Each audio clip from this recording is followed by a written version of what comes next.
Assalamualaikum warahmatullahi wabarakatuh. Halo semuanya teman-teman, selamat malam, selamat datang kembali di channel kesayangan kita, channel Ilo Entry. Dan dimanapun teman-teman berada, semoga teman-teman selalu dalam keadaan sehat walafiat tanpa kekurangan satu apapun. Amin amin ya robbal alamin. Pada kesempatan yang baik ini kami akan membawakan satu kisah dari Sanum Nareswari. Kisahnya masih keren nih kalau dari Mbak Sanum.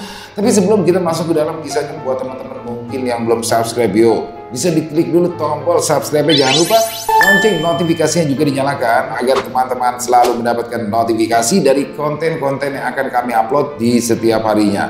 Dan kami juga ingin mengucapkan terima kasih ya kepada seluruh teman-teman yang sudah selalu setiap harinya yang sudah selalu mendukung kami, karena teman-teman kami selalu bersemangat berkarya setiap harinya. Dan gak pakai lama-lama lagi ya, gak pakai panjang-panjang lagi basa-basinya, langsung saja kita masuk ke dalam kisahnya. Mode horor on. Santet mematikan untuk Nani.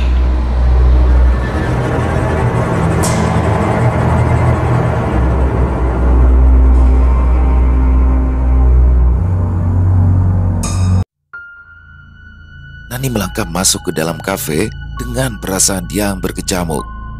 Kafe kecil itu ramai dengan suara pelanggan yang bercakap-cakap, bunyi piring beradu, ditambah aroma kopi yang pekat. Mata Nani langsung menangkap sosok dia yang sudah duduk di salah satu sudut kafe. Dia melambai padanya dengan senyuman ramah. Sementara di hadapannya sudah ada secangkir cappuccino yang masih mengepulkan asap hangat. Nani berjalan dengan cepat. Langkahnya sedikit berat karena tubuhnya belum sepenuhnya pulih setelah melahirkan beberapa minggu yang lalu. Setelah mencapai meja, dia langsung duduk dengan desahan nafas panjang, menurunkan tas di kursi sampingnya dengan kasar. Wajahnya tampak murung. Garis-garis lelah terlihat jelas di bawah matanya. Meskipun wajahnya tetap cantik, ada kegelisahan yang kentara terpancar dari sorot matanya. "Ada apa sih, Nan?" Dia langsung bertanya dengan nada lembut.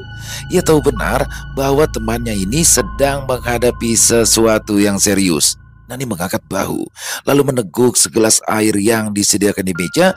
Dia menghela nafas lagi sebelum menjawab. Benar-benar gak tahan lagi dia. Hari ini perempuan genit itu kayaknya makin genit sama Surya. Dia selalu menggoda Surya setiap kali di kantor. Dia mengangkat alis sedikit terkejut. Hari ini teman kerjanya Surya. Memangnya dia ngapain sih? Nani merapatkan bibirnya dengan keras. Tangannya tanpa sadar meremas serbet di pangkuannya. Dia itu selalu nyari-nyari perhatian sama Surya. Setiap kali ada acara kantor, pasti dia nyamperin Surya duluan. Ngobrol lama-lama, ketawa-ketawa. Padahal jelas aku ada di sana. Dan dia gak pernah sekalipun mengakui keberadaanku. Kayaknya aku cuma dianggap angin. Dia menatap Nani penuh perhatian. Tangannya perlahan mengelus lengan temannya itu. Aku paham sama perasaanmu deh, tapi jangan terlalu larut dalam kecemburuan. Apalagi kan sekarang kamu baru aja ngelahirin. Kamu capek, emosi kamu gak stabil. Apa mungkin aja kamu hanya berprasangka buruk? Nani mendengus kesal, wajahnya memerah. Bukan cuma prasangka. Aku ngelihat kok dengan mata kepalaku sendiri bagaimana Arini selalu cari cara untuk duduk deket sama Mas Surya. Pas meeting, pas makan siang, bahkan sampai pas acara makan malam kantor yang harusnya formal, dia tuh kayak lintah yang gak mau lepas dari suamiku. Dia terdiam sesaat, merenung. Dia tahu Nani bukanlah tipe orang yang mudah cemburu tanpa alasan. Tetapi dia juga memahami bagaimana kelelahan fisik dan emosional setelah melahirkan bisa mempengaruhi cara berpikir seseorang. Surya pernah bilang sesuatu soal ini nggak? Tanya dia hati-hati. Nani menggigit bibir, mencoba menahan emosi yang semakin meluap. Dia bilang aku terlalu berlebihan. Katanya hari ini cuma teman kantor biasa, nggak lebih. Tapi entah kenapa ya, aku kok ngerasa kayak Surya mulai berubah. Dia dulu selalu terbuka soal pekerjaannya, sekarang kayak ada jarak. Dan hari ini, entahlah dia, aku nggak nyaman kalau dia terus-terus dekat suamiku. Dia lalu meraih tangan Nani, menggenggamnya dengan hangat. Nan, aku ngerti kok kalau kamu khawatir. Tapi coba deh, tenang sedikit dulu. Kamu itu baru aja jadi ibu. Badan kamu itu masih lelah. Dan hormonmu juga lagi naik turun. Jangan buru-buru berpikiran yang enggak-enggak ya. Nani menarik nafas dalam-dalam, wajahnya masih menunjukkan kekecewaan yang mendalam. Sulit ya. Dia menatap temannya itu dengan iba. Dah, percaya aja sama Surya ya. Kalau dia memang sayang sama kamu, ya hari ini juga nggak akan bisa apa-apa kok. Nani mengangguk lemah. Setelah pertemuannya dengan dia di kafe, Nani masih merasa kesal. Udara sore yang sejuk sama sekali tidak membantu meredakan perasaannya. Dengan langkah tergesa, Nani menuju ke rumah ibunya, tempat ia menitipkan anaknya. Rasa tidak nyaman terus menggerogoti pikirannya, membuatnya sulit fokus pada hal-hal lain. Saat tiba di depan rumah ibunya, Nani melihat ibunya sedang duduk di teras mengayun pelan-pelan kursi goyangnya sambil menatap cucunya yang tertidur di pangkuan. Bayi mungil itu tampak damai, wajahnya merah muda, bibirnya mengerucut seakan sedang bermimpi indah. Bu, aku pulang. Nani menyapa lembut. Ibunya, seorang perempuan parubaya dengan kerutan lembut di sekitar matanya, tersenyum saat melihat putrinya. Kamu baik-baik aja kan, Nan? Nani mendekat, lalu ia meraih tangan ibunya. Kurang baik, Bu. Tapi nanti deh aku ceritain. Sekarang aku mau jemput si kecil dulu. Sang ibu hanya mengangguk, matanya menatap penuh pengertian. Iya, hati-hati ya pulangnya. Kalau memang butuh bicara, datang aja. Nani menggendong bayinya yang masih tertidur lelap. Setelah mencium kening ibunya dan berterima kasih, ia pun lalu pulang. Setibanya di rumah, Nani meletakkan anaknya di ranjang kecil di dalam kamar. Suasana rumah terasa sunyi. Ruang tamu yang biasanya menyambut dengan kehangatan kini terasa kosong. Hanya ada bunyi jam dinding yang berdetak lambat. Nani duduk sejenak di kursi ruang tamu, menarik nafas dalam-dalam, mencoba menenangkan diri sebelum Surya pulang. Tak lama kemudian, suara kunci pintu terdengar. Surya masuk dengan wajah lelah, membawa tas kerjanya yang berat. Dia menyapa singkat. Hai sayang, maaf baru pulang. Tadi rapatnya lama. Nani mengangguk tanpa bicara, hatinya masih terasa sesak. Surya berjalan menuju kamar untuk mengganti pakaian, lalu kembali ke meja makan, di mana Nani telah menyiapkan makan malam sederhana. Mereka pun duduk berhadapan-hadapan di meja makan, tetapi atmosfer di antara mereka terasa dingin. Surya mengambil sendoknya dan mulai makan, sementara Nani hanya memandangi piring. Perasaan yang mengganjal di hatinya sejak tadi siang belum juga hilang. Diam-diam ia memperhatikan Surya, lelaki yang dulu selalu terbuka padanya, yang dulu selalu bisa diajak berbicara. Kini, Surya tampak lebih sering tenggelam dalam dunianya sendiri. Ada yang kamu mau ceritain hari ini? Tanya Surya tanpa menoleh, suaranya datar. Nani menelan ludah, mencoba merangkai kata-kata. Kamu ketemu hari ini lagi nggak hari ini? Surya berhenti makan sejenak, matanya akhirnya terangkat untuk menatap Nani. Iya, ketemu. Kenapa?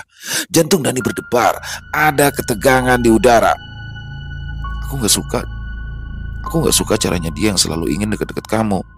Aku udah bilang itu beberapa kali. Surya lalu meletakkan sendoknya, menarik nafas panjang.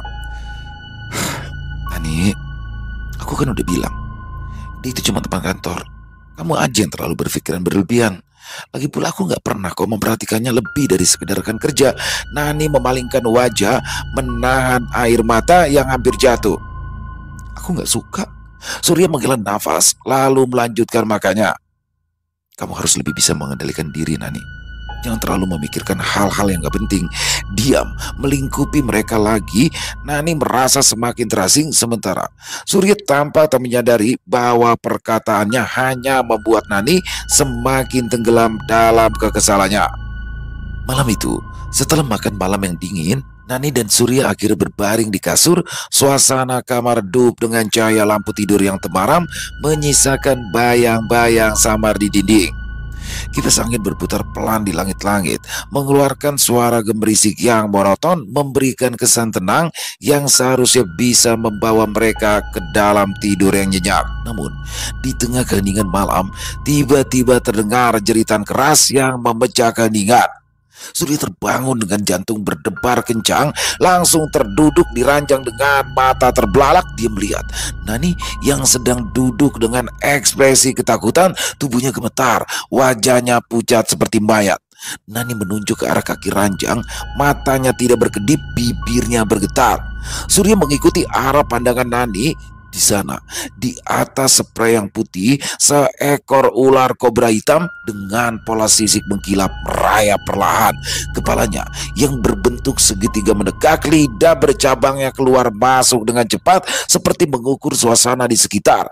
Ular itu bergerak mendekati kaki Nani, hanya beberapa sentimeter dari kulitnya yang kini merinding karena ketakutan. Surya yang biasanya tenang dalam menghadapi banyak situasi langsung kehilangan nyali saat melihat ular kobra sebesar itu berada di kasur mereka. Ia melompat dari tempat tidur, berusaha mencari benda apapun yang bisa digunakan untuk mengusir ular itu. Namun, baru saja ia mengedipkan mata, ular itu tiba-tiba menghilang seolah lenyap begitu saja di udara. Tidak ada jejak, tidak ada suara, hanya spray kosong yang tampak seperti tidak pernah disentuh. Surya tertegun kebingungan. Kemana ularnya? Tanyanya setengah pada diri sendiri, setengah pada Nani. Tetapi saat ia menoleh kembali ke arah Nani, pemandangan yang ia lihat membuat darahnya membeku. Nani sudah terbaring di atas ranjang dengan tubuh kaku, tubuhnya kejang-kejang hebat. Setiap otot di tubuhnya tampak menegang dan menggeliat tak wajar. Mulutnya terbuka lebar, seperti berusaha mengambil nafas, tetapi hanya suara berderit yang keluar dari tenggorokannya. Matanya melotot lebar, memandang ke satu titik tanpa ekspresi dari lubang hidung, telinga, dan mulutnya. Darah segar mulai mengalir, membasahi pipi dan bantal di bawah kepalanya. Darah itu hitam pekat, mengeluarkan bau anyir yang menusuk hidung. Nani, Nani, Surya berteriak histeris, memegangi tubuh istrinya yang terasa dingin. Ia mengguncang-guncang tubuh Nani dengan panik. Tetapi tubuh perempuan itu hanya merespons dengan kejang-kejang yang semakin parah. Darah semakin banyak keluar, menetes dari mulut Nani ke lantai. Surya merasa seluruh tubuhnya gemetar, tangannya berlumuran darah istrinya sendiri. Matanya melebar. Ia tidak percaya dengan apa yang sedang terjadi di hadapannya. Nani, bangun, bangun Nani, apa yang terjadi? Surya berteriak lagi, suaranya semakin parau. Tangannya dengan panik mencari telepon di meja samping tempat tidur, tetapi gerakannya terganggu oleh getaran hebat dari tubuh Nani yang kini tampak seperti terserang kejang hebat. Darah terus mengalir deras, membasahi spray dan lantai kamar mereka. Wajah Nani yang biasanya putih bersih kini berubah menjadi mimpi buruk, pucat, dengan darah yang mengalir dari seluruh lubang di wajahnya. Surya merasa dunia di sekelilingnya berputar, nafasnya tersengal-sengal, keringat dingin membasahi wajahnya. Ia tidak bisa berpikir jernih, rasa takut merayapi setiap inci tubuhnya. Butuh waktu beberapa saat sebelum pikiran Surya lebih jernih untuk meminta bantuan para tetangga. Rumah itu pun segera ramai karena kejadian tragis tersebut. Sebulan telah berlalu sejak kejadian tragis yang merenggut nyawa Nani, tetapi duka itu masih menggantung di hati seluruh anggota keluarga. Ibunda Nani kini hanya bisa terbaring di atas ranjang dengan pandangan kosong. Ya, sejak kabar kematian Nani sampai ke telinganya, dia langsung terkena stroke. Tubuhnya lumpuh di sisi kiri, dia tidak bisa lagi berbicara dengan jelas. Setiap hari, ayah Nani duduk di samping ranjang istrinya, menatap wajah perempuan yang telah mendampinginya puluhan tahun dengan air mata yang selalu menggenang di sudut matanya. Yang sabar ya Bu, bisik ayahanda Nani dengan suara serak. Nani sudah tenang di sana. Ibunda Nani hanya bisa menatap suaminya dengan mata yang penuh rasa kehilangan. Air mata mengalir perlahan di pipinya yang keriput. Di sisi lain, Surya tidak kalah terpukulnya. Hidupnya berantakan sejak kepergian Nani. Pulang ke rumah terasa seperti mimpi buruk yang tak pernah usai. Setiap sudut rumah masih dipenuhi kenangan akan istrinya, wangi parfumnya yang samar, serta baju-bajunya yang masih tergantung di lemari. Setiap kali Surya melihat semua peninggalan Nani, hatinya terasa diremas. Ditambah lagi, dia juga harus mengurus anak mereka yang masih bayi, sehingga menjadi tugas yang hampir mustahil bagi Surya. Bayinya sering menangis mencari sosok ibunya yang tidak pernah akan kembali, sementara Surya hanya bisa menggendongnya dengan canggung, seringkali merasa putus asa setiap kali anaknya menangis. Untungnya, di tengah kesedihan itu ada dia, teman baik Nani yang masih belum menikah dan selalu peduli dengan keluarga mendiang temannya. Dia rajin datang ke rumah, seringkali tanpa diundang untuk membantu mengurus bayi Nani yang kini sepenuhnya menjadi tanggung jawab Surya. "Shh, tenang ya, sayang," bisik dia sambil menggendong bayi Nani dengan lembut. Matanya tampak penuh kasih, meski dalam hatinya ia juga masih merasa sedih atas kehilangan Nani, sahabat baiknya. Dia menggoyang-goyangkan bayi yang bernama Cinta itu perlahan, mengayunkannya di pelukan dengan gerakan penuh kasih layaknya seorang ibu. Cinta mulai tenang, tangisnya mereda, dan akhirnya tertidur dalam pelukan dia. "Kamu harus tumbuh jadi anak yang kuat ya," gumam dia pelan sambil menatap wajah bayi itu dengan penuh iba. Ketika Surya pulang, dia melihat pemandangan yang sama hampir di setiap harinya. Dia duduk di kursi ruang tamu menggendong anaknya yang tertidur di pelukan. Wajah dia selalu tampak tenang dan penuh perhatian, seolah-olah dia siap mengambil alih tugas yang telah ditinggalkan oleh Nani. Surya merasa bersyukur, tetapi di sisi lain, dia juga diliputi rasa bersalah. Setiap kali dia melihat dia mengurus anaknya, hatinya terasa perih karena seharusnya itu adalah tugas Nani, bukan tugas dia. "Terima kasih ya dia," ujar Surya suatu malam setelah dia selesai memberikan makan Cinta. Dia hanya tersenyum. "Jangan sungkan-sungkan. Aku melakukan ini karena Nani adalah sahabat baikku.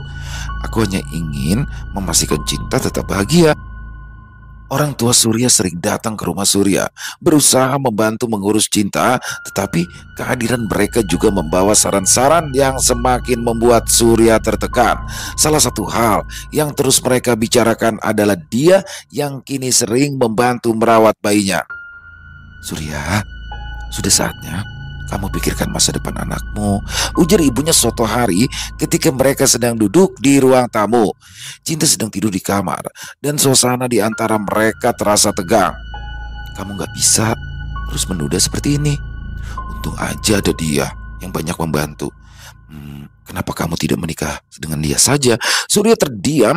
Ia memandangi ibunya, tidak langsung memberi tanggapan. Sebenarnya dia sudah sering memikirkan soal ini. Dia memang baik, dia peduli dengan anaknya, serta dia hadir saat Surya membutuhkan bantuan. Namun hati Surya tidak sepenuhnya ada pada dia. Ada sosok lain yang terus mengusik pikirannya.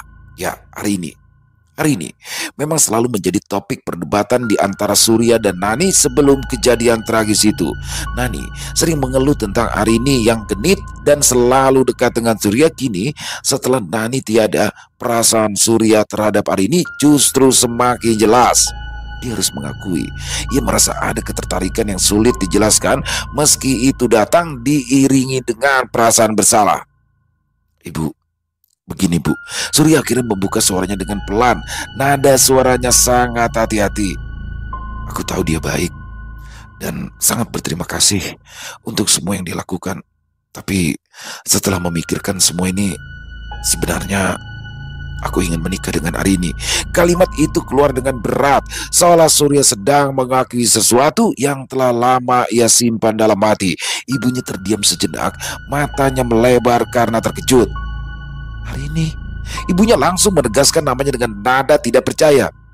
"Perempuan itu." Surya mengangguk pelan, meski dia sudah bisa merasakan reaksi ibunya yang tidak akan setuju begitu saja. "Iya Bu, aku merasa cocok dengannya dan ya, dia juga sudah dekat denganku selama ini." Tatapan ibunya berubah menjadi dingin. Wajahnya yang semula tenang kini dipenuhi rasa marah dan curiga. "Ibu gak setuju," katanya dengan nada yang tegas. Arini itu berasal dari daerah yang terkenal dengan ilmu hitam. Banyak cerita tentang kampungnya menjadi tempat tujuan orang-orang pergi untuk mencari dukun santet. "Kamu gak khawatir dengan hal itu?" Surya tertegun. Ia tahu bahwa kampung asal Arini memang memiliki reputasi buruk, tetapi baginya itu semua hanyalah mitos yang tidak ada sangkut pautnya dengan Arini. "Bu, itu kan cuma cerita orang-orang Bu. Arini itu gadis yang baik. Aku yakin banget itu. Surya mencoba membela gadis yang diam-diam telah memikat hatinya. Ibunya tidak mau mendengar. Surya, kamu dengarkan ibu baik-baik. Ibunya memotong ucapannya dengan penuh kekhawatiran. Kematian Nani itu nggak wajar. Kamu tahu betul itu. Bukan cuma ibu, bapakmu juga sudah merasa ada yang aneh. Bagaimana bisa coba ada ular kobra muncul di kamarmu secara tiba-tiba? Ibu yakin ada yang gak beres. Surya hanya bisa terdiam, tenggorokannya terasa kering. Ia teringat malah mengerikan saat Nani berteriak melihat ular kobra muncul di kamar mereka. Ular itu memang lenyap begitu saja tanpa jejak setelah mematuk Nani. Kematian Nani juga terlalu mendadak dan begitu mengerikan hanya saja. Benarkah semua itu ada hubungannya dengan Arini? Bu, jangan berpikir begitu, Bu. Surya mencoba berkata dengan nada lemah. Kita itu nggak punya bukti apa-apa kalau Arini terlibat. Lagi pula, ya bisa aja semua itu hanya kebetulan. Ibunya menggeleng tegas. Tidak Surya. Kamu tidak mungkin bisa menikah dengan perempuan seperti itu. Dia mungkin sudah mengincar kamu sejak lama. Dan lihat apa yang terjadi setelah Nani pergi. Arini semakin dekat sama kamu, bukan? Surya terdiam. Ya benar, Arini memang semakin dekat dengannya semenjak Nani meninggal. Tetapi dia tidak pernah merasa ada sesuatu yang jahat dari perempuan itu. Bagi Surya, Arini hanya ingin memberikan dukungan saat dia berada dalam masa sulit. Ibu tuh curiga Arini punya andil dalam kematian Nani. Jangan-jangan dia sudah menggunakan ilmu hitam untuk menyingkirkan Nani agar dia bisa mendekatimu, kata ibunya dengan penuh kecurigaan. Kata-kata itu seperti petir di telinga Surya. Dia ingin menyangkalnya, tetapi keraguan mulai muncul di pikirannya. Apakah mungkin? Apakah Arini bisa melakukan hal seperti itu? Surya menggelengkan kepala. Bu, tolong dong, Bu. Jangan menuduh tanpa bukti. Kasihan dong sama Arini, dituduh sembarangan begini. Ibunya tetap tidak mau menyerah. Surya, dengerin ibu. Jika sampai kamu menikah dengan Arini, kamu akan menyesal. Dia adalah pilihan yang jauh lebih baik. Dia itu mencintai anakmu dan tidak akan pernah menyakitimu. Surya merasakan beban yang semakin berat di pundaknya. Dia terjebak dalam dilema yang tidak mudah. Di satu sisi ada dia yang tulus dan baik hati, tetapi hatinya tidak sepenuhnya ada padanya. Di sisi lain ada Arini, perempuan yang membuatnya merasa hidup kembali, tetapi diiringi kecurigaan dan ketakutan yang terus menghantuinya tentang campur tangan Arini dalam kematian Nani. Surya tidur dengan pikiran kacau. Pembicaraan dengan ibunya tentang Arini dan dia berputar-putar di kepalanya tanpa henti. Surya terlelap dengan perasaan berat dalam tidurnya. Mimpinya perlahan mengambil alih. Di dalam mimpi Surya berdiri di tengah ruangan yang gelap. Hanya ada bayangan samar di sekelilingnya. Dari kejauhan dia bisa mendengar suara langkah kaki.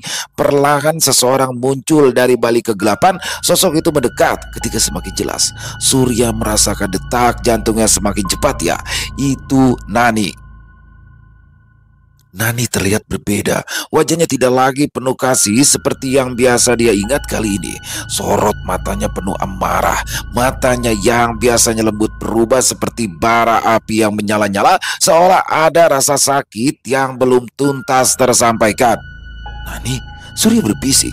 Tubuhnya seolah tak bisa bergerak. Dia merasa ketakutan meskipun itu istrinya sendiri yang muncul di hadapannya. Nani tidak menjawab. Dia hanya menatap Surya dengan pandangan dingin, seolah ada sesuatu yang sangat mengganggunya. Wajahnya pucat, rambutnya yang panjang berantakan. Ia mengenakan baju yang dipakainya saat malam kematiannya. Udara di sekitaran mereka semakin dingin. Kenapa? Suara Nani akhirnya terdengar. Tetapi itu bukan suara lembut yang biasa ia dengar. Suara itu penuh kemarahan. Kenapa kamu ingin menikah lagi? Dan kenapa harus dia? Surya merasa dadanya sesak karena rasa bersalah. Aku tidak tahu. Jawab dengan suara bergetar. Aku hanya ingin yang terbaik untuk anak kita. Nani mendekat, semakin menatapnya dengan tajam. Yang terbaik? Hah? Kamu pikir dia akan menjadi ibu yang baik untuk anak kita? Apa kamu tidak tahu apa yang sebenarnya dia inginkan darimu, Surya? Surya mundur selangkah, tetapi tubuhnya terasa kaku, keringat dingin membasahi dahinya. Aku tidak tahu, ucapnya lagi bingung dan ketakutan. Nani menggeleng dengan kecewa. Jangan bodoh, Surya. Jangan bodoh. Jangan pernah bawa dia ke dalam hidupmu atau anak kita. Jangan! Teriaknya. Suaranya menggema dalam kegelapan, mengiris telinga Surya. Surya terbangun lalu terkejut. Nafasnya tersengal, tubuhnya basah oleh keringat. Dia menoleh ke sekitaran kamar, memastikan dirinya sudah kembali ke dunia nyata. Mimpi itu terasa sangat nyata. Wajah Maranani masih tergambar jelas di dalam pikirannya. Dia duduk di tepi tempat tidur. Kepalanya terasa berat. Ingatan tentang Arini yang sebelumnya terasa menyenangkan kini berubah menjadi beban. Surya memandangi foto Nani yang masih tergantung di dinding kamar mereka. Lagi-lagi dia merasakan rasa bersalah yang mendalam. Mungkin Nani benar, bisik kepada diri sendiri. Mungkin Nani pun tidak setuju jika Arini menjadi ibu bagi anak mereka. Pikiran itu semakin menekan hati Surya, membuatnya merasa terjebak dalam dilema tanpa akhir. Keesokan harinya, suasana di rumah Surya terasa hening. Langit di luar mendung, seolah ikut merasakan kegelisahan yang menghantui hati Surya. Dia duduk di ruang tamu, menunggu kedatangan dia yang biasa datang pagi-pagi untuk membantu mengurus anaknya. Pikirannya sibuk memikirkan kata-kata yang akan dia sampaikan kepada dia. Saat suara pintu diketuk, Surya terdiam sejenak. Ia menarik nafas dalam, mencoba menenangkan diri sebelum akhirnya membuka pintu. Di depannya, dia berdiri dengan senyum tipis, membawa sekantong buah dan makanan untuk sarapan. Dia selalu datang tepat waktu seperti yang telah dilakukannya semenjak Nani meninggal dunia sebulan yang lalu. Mas Surya, sapanya lembut sambil berjalan masuk ke ruang tamu. Gimana? Cinta sehat? Surya mengangguk pelan, lalu mengisyaratkan agar dia duduk. Wajahnya tampak serius, berbeda dari biasanya. Dia bisa merasakan sesuatu yang tidak beres dari sikap Surya pagi itu. Dia meletakkan kantong belanjaan di atas meja, lalu menatap Surya dengan tatapan penuh tanya. Ada apa, Mas? Tanya dia perlahan. Sepertinya ada yang mau Mas Surya omongin. Surya menunduk sebentar, meremas jemarinya, lalu mulai berbicara dengan nada yang berat. Ya, aku sudah memikirkannya dengan matang. Kamu sudah banyak membantu sejak Nani pergi, dan aku gak bisa terus-terusan begini. Aku butuh seseorang yang bisa menjadi ibu untuk anakku. Dan aku berpikir mungkin kamu adalah orang yang tepat. Wajah dia seketika berubah, warna merah muda yang biasa menghiasi pipinya memudar, meninggalkan rona pucat yang terlihat jelas. Matanya membelalak, penuh ketidakpercayaan atas apa yang baru saja didengarnya. Dia mencoba memahami maksud dari kata-kata Surya. Mas Surya, dia berbisik, suaranya bergetar. Apa maksud Mas Surya? Apa Mas benar-benar ingin aku menjadi istri Mas, atau Mas hanya ingin aku menjadi ibu pengganti? Suasana di ruang tamu itu berubah tegang. Surya bisa merasakan ketakutan dan keraguan yang ada di dalam diri dia. Surya menarik nafas dalam, mencoba menjelaskan perasaannya. Dia, Aku nggak mau kamu berpikir seperti itu. Aku tahu ini terlalu mendadak, tapi aku sudah melihat betapa perhatian kamu pada anakku. Bagaimana kamu selalu ada untuk kami sejak kepergian Nani. Aku berpikir mungkin kita bisa menjalani ini bersama. Bukan sekedar menggantikan Nani, tapi juga karena kamu adalah orang yang tepat saat ini. Dia menatap Surya, air mata mulai menggenang di sudut matanya. Aku nggak tahu, Mas. Aku takut kalau ini cuma karena aku deket sama anakmu. Aku nggak mau jadi orang yang Mas pilih karena keadaan. Pernikahan itu bukan ajang main-main, Mas, tapi akan dijalani seumur hidup. Surya terdiam sejenak, kata-kata dia menusuk perasaannya. Ya, aku tidak akan memaksa dia. Dia menundukkan kepalanya. Aku butuh waktu, Mas. Surya mengangguk pelan, menyadari bahwa percakapan ini tidak bisa diselesaikan dalam sekali duduk. Ya, aku paham. Aku juga tidak mau terburu-buru. Kamu coba pikirkan pelan-pelan ya. Suasana di antara mereka pun kembali hening. Sebulan setelah pembicaraan tersebut, pada akhirnya Surya dan dia menikah secara sederhana di KUA. Tidak ada pesta besar, hanya acara kecil bersama keluarga dekat. Perasaan lega menyelimuti hati Surya, berharap bahwa pernikahan ini akan menjadi awal baru bagi keluarganya. Dia tak menyadari dia tengah menyembunyikan senyum liciknya di balik penampilannya yang lembut dan penuh perhatian. Hari itu, setelah Surya berangkat bekerja, dia duduk di tepi ranjang memandangi anak Surya yang masih bayi tertidur nyenyak di atas kasur dengan selimut kecil yang menutupi tubuh mungilnya. Cinta terlelap, tidak menyadari apapun yang sedang terjadi di sekitar. Dia menatap cinta dengan tatapan berapi-api. Tatapan matanya berubah dingin disertai kebencian yang selama ini terpendam. Senyum tipis terukir di wajahnya saat ia bergumam pelan, nyaris seperti bisikan. Akhirnya, tidak sia-sia semua ini. Nani sudah mati sesuai rencanaku, dan sekarang aku yang ada di sini menghentikan dia. Pikiran tentang bagaimana Nani yang dulu adalah sahabatnya tiba-tiba saja muncul di benaknya, tetapi hanya menjadi angin lalu baginya. Nani hanyalah batu penghalang menuju impiannya untuk memiliki Surya. Dia mengulurkan tangannya, meraih bantal yang terletak di samping ranjang. Tangannya gemetar, bukan karena rasa takut atau ragu, melainkan antisipasi. Dia berniat membekap bayi itu, menghentikan nafas selamanya, melenyapkan seluruh peninggalan Nani dari kehidupan Surya. Dan saat bantal di tangannya mendekat ke wajah sang bayi, tiba-tiba dia merasakan sesuatu yang aneh. Matanya terbuka lebar, terbelalak, ditambah tubuh yang mendadak kaku. Dia tidak bisa bergerak, seolah-olah ada kekuatan tak terlihat menghentikan tangannya di udara. Suara jantung berdegup keras di telinganya. Tubuhnya mulai berkeringat dingin. Sekelebat bayangan melintas di depan matanya. Ya, wajah Nani. Bukan wajah lembut seperti yang pernah ia kenal, tetapi wajah Nani yang marah dengan mata menyala-nyala penuh dendam. Nani menatapnya dari balik kegelapan. Bibirnya menyunggingkan senyum menyeramkan, seolah menertawakan apa yang sedang dia coba lakukan. Dia berteriak dalam hati, tetapi tidak ada suara yang keluar dari mulutnya. Tubuhnya mulai gemetar hebat. Bantal di tangannya jatuh ke lantai. Dia mencoba mundur, tetapi kakinya terasa berat, seolah-olah tertanam di lantai. Cinta yang tadinya tertidur pulas mulai bergerak gelisah, seakan-akan merasakan kehadiran sesuatu yang tidak diinginkan di sekitarnya. Dia melihat ke arah bayi itu. Seketika rasa takut mulai menguasainya. Ia curiga ada sosok tak terlihat yang mengawasinya diam-diam, menjaga bayi itu dari niat jahatnya. Mata dia berkedip cepat. Sudut matanya melihat sosok bayangan Nani yang berdiri di pojok ruangan. Bayangan Nani semakin mendekat, wajahnya semakin jelas. "Jangan berani-berani menyentuh anakku." Suara Nani terdengar jelas di telinganya, begitu dingin sehingga sanggup membuat darah dia membeku. Dalam sekejap, niat jahatnya memudar, tergantikan oleh rasa takut yang belum pernah ia rasakan sebelumnya. Bayangan Nani masih membayang dalam pikirannya, seolah mengingatkan bahwa meski telah meninggal, Nani tidak akan membiarkan dia menyakiti anaknya. Teror itu berkelanjutan sejak peristiwa di kamar. Dia yang pada awalnya merasa menang dengan semua rencana jahatnya, kini mulai kehilangan ketenangan.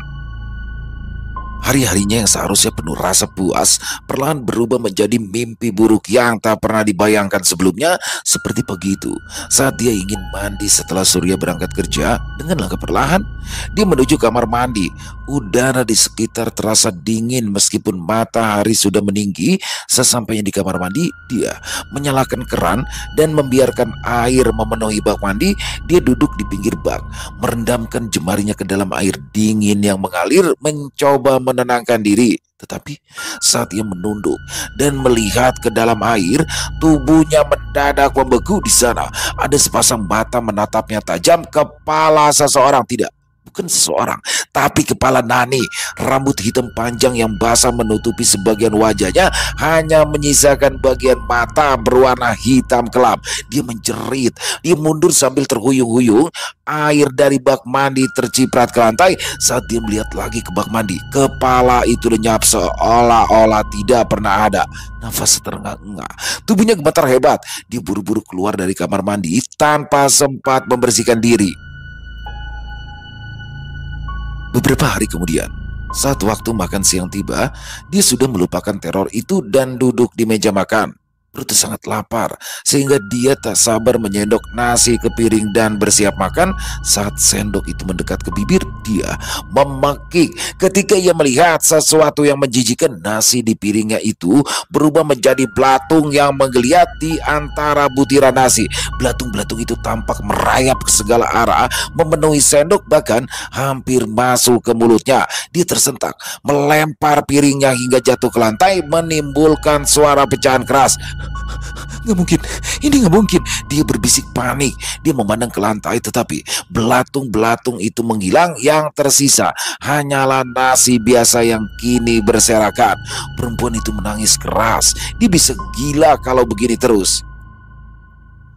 Malam harinya, teror menjadi semakin parah. Setiap kali dia memejamkan mata, dia bisa merasakan kehadiran sesuatu di kamarnya. Bayangan Nani seolah-olah muncul di setiap sudut, mengintai dari gelapnya ruangan. Dia akhirnya selalu tidur dengan lampu menyala karena takut apa yang akan dilihat jika lampu dimatikan. Sayang, bahkan dengan cahaya terang, sosok Nani tetap muncul di cermin, di pintu kamar, bahkan di pojok kasur. Dia tidak berani mengungkapkan semuanya pada Surya. Dia tahu jika dia mengatakan yang sebenarnya, semua rahasia kotornya akan terbongkar. Tidak ada jalan keluar baginya. Dia terperangkap dalam teror yang ia ciptakan sendiri, dan arwah Nani tidak akan pernah berhenti menghantui hidupnya. Suasana di rumah Surya terasa lebih sepi dari biasanya. Dia sedang duduk di ruang tamu, mencoba menenangkan diri setelah berminggu-minggu diteror oleh bayangan Nani. Wajahnya pucat, tubuhnya kurus, matanya tampak kosong. Ia merasa selalu dihantui oleh arwah Nani yang tak pernah memberinya waktu untuk bernafas lega. Pintu rumah tiba-tiba diketuk pelan.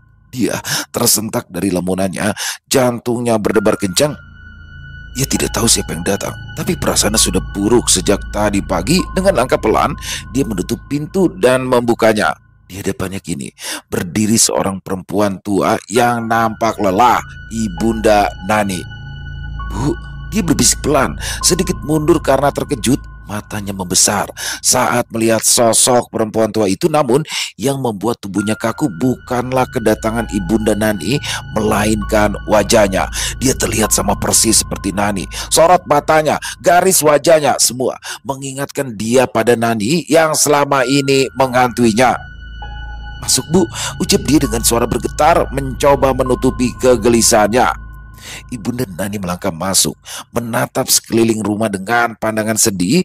Setelah kehilangan Nani, ia jarang sekali datang ke rumah ini. Walau cucunya ada di sini, serangan stroke membuatnya semakin enggan datang. Tapi hari itu, ia datang dengan harapan bisa melihat cucunya. Setelah menjalani terapi panjang, pada akhirnya dia bisa menengok Cinta dan mungkin bisa menggendongnya lagi. Surya yang baru saja pulang kerja ikut menyambut ibunya Nani di ruang tamu. Ibunda Nani menggendong cucunya dengan penuh kasih, menciumi pipi Cinta sambil berusaha menahan air matanya. Bagi dia, setiap detik yang berlalu semakin tak tertahankan. Wajah Ibunda Nani yang sangat mirip dengan putrinya membuat bayangan-bayangan mengerikan Nani muncul kembali dalam pikirannya.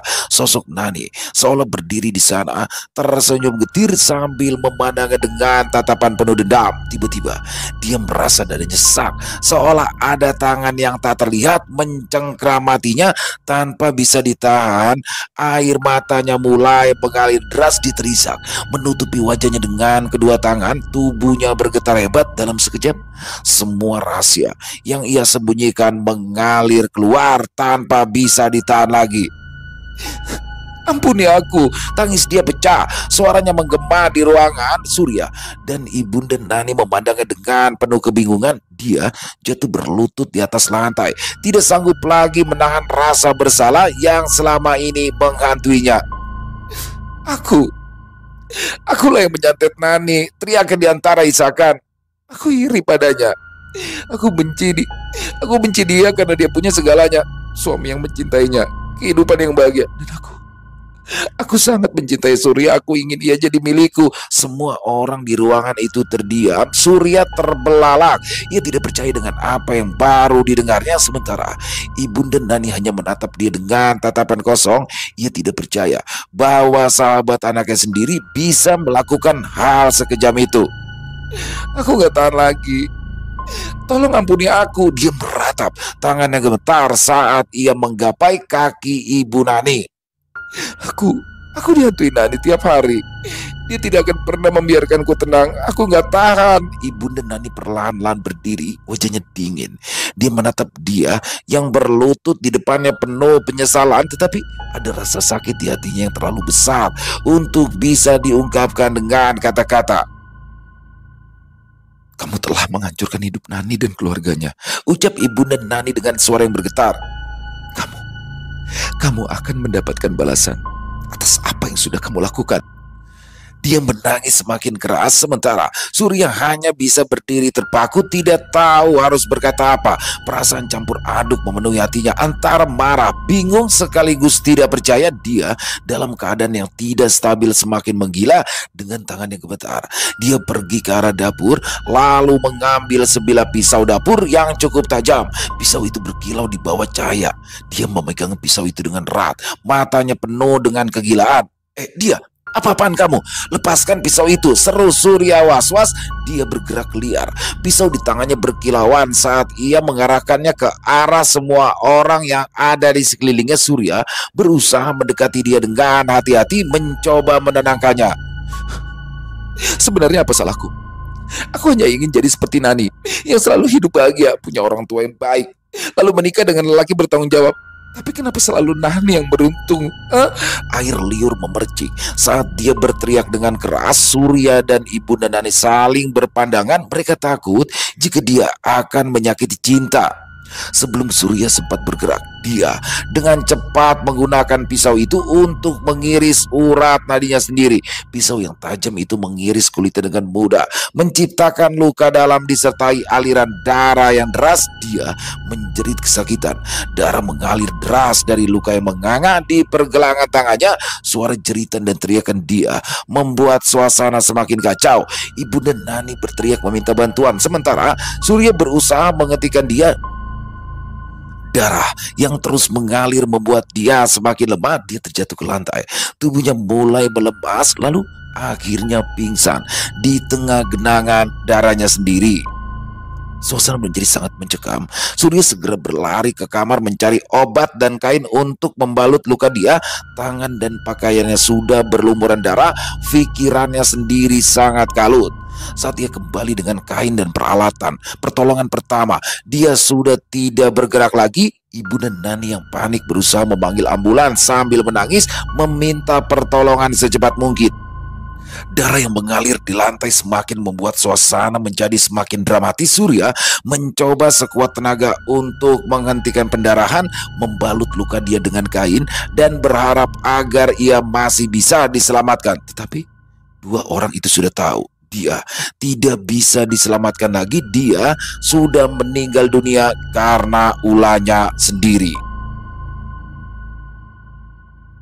Selesai. Wow, luar biasa kisah dari Sanung Nareswari dan ya, saya pikir hari ini tuh pelakunya, ternyata dia, bagaimana dia pinter banget ya, konflasenya dia yang sahabatnya Nani, yang setelah kematian Nani dia begitu tulusnya ya merawat cinta, tapi ternyata setelah itu ada modus ya di balik semua itu. Dan hampir aja tuh udah deg-degan banget waktu si Cinta mau dibekep ya kan pakai bantal, tapi ternyata masih diselamatkan. Jadi memang bayi seperti itu ya, masih banyak yang melindungi di sekitarnya. Dan luar biasa sekali kisahnya Mbak Sanung, banyak sekali ya pelajaran-pelajaran yang bisa kita ambil dari kisah barusan. Dan sebenarnya Surya sendiri juga agak ngeselin juga sebagai cowok ya. bagaimana ternyata Surya juga memendam perasaan terhadap Arini, hal yang sudah yang sudah dicurigai oleh Nani semasa hidupnya, bahkan di akhir sebelum dia meninggal itu pun bertengkar gara-gara Arini. Karena perasaan cewek itu biasanya lebih peka ya, perasaan istri itu bisa lebih peka ketika melihat seorang wanita yang mendekati suaminya atau suami ketika didekati bagaimana, biasanya lebih peka tuh di situ. Tapi Surya mengelak dan terbukti ketika Nani meninggal dunia justru Surya ingin menikahi Arini, tapi ini ditentang oleh keluarganya. Pokoknya banyak sekali ya hikmah bisa kita ambil dalam kisah barusan. Salah satunya adalah komunikasi mungkin ya, komunikasi antara Nani maupun Surya, dan sebagai seorang suami paling tidak ya harus menjaga, apalagi di sini posisinya kan si Naninya ini baru habis melahirkan ya dan sedang memiliki buah hatinya, kok tega-teganya. Dan dia ya iri ya, sifatnya yang iri, dia iri melihat Nani yang hidup bahagia, punya orang tua yang sayang, punya suami yang bertanggung jawab, lengkap dengan kehadiran putri kecilnya yang cantik. Di situ membuat keirian dia semakin memuncak dan tega mengirimkan santet terhadap Nani sampai akhirnya meregang nyawa. Luar biasa sekali kisahnya.